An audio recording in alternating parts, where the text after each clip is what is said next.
Christians are persecuted in society today due to a complex array of factors, including rising secularism, misconceptions about Christianity, and increasing hostility towards religious freedom.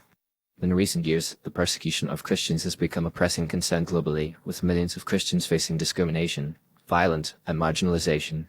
One of the primary reasons for Christian persecution is the growing tide of secularism in modern society. As secular values and ideologies gain prominence, traditional Christian beliefs and practices are often seen as outdated and intolerant. Many people view Christianity as a restrictive and oppressive force, and Christians are frequently stereotyped as being anti-gay, anti-women, and anti-science. This misconceived notion has led to a backlash against Christians, with many facing ridicule, ostracism, and even violence for their faith.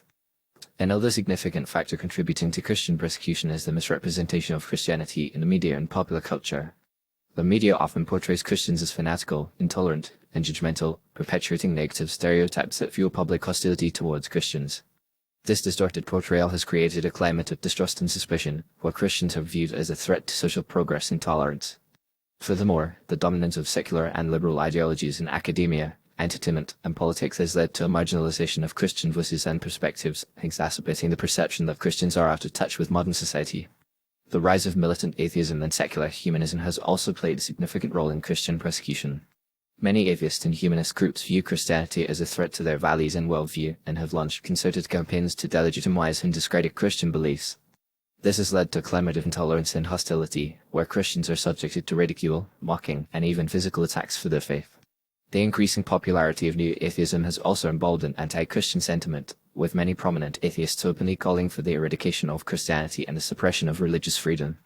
In addition to these factors, the growing influence of radical ideologies such as Islamism and communism has also contributed to Christian persecution.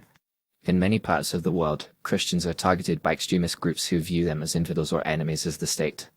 This has led to widespread violence, displacement, and genocide, with millions of Christians forced to flee their homes or live in constant fear of persecution.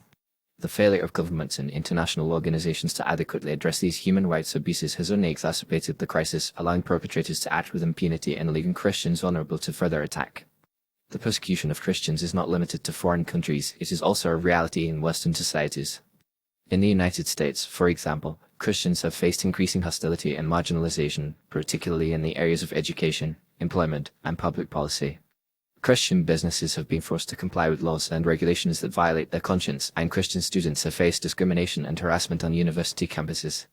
The erosion of religious freedom and the growing acceptance of anti-Christian ideologies have created a culture of intolerance where Christians are frequently ostracized and silenced.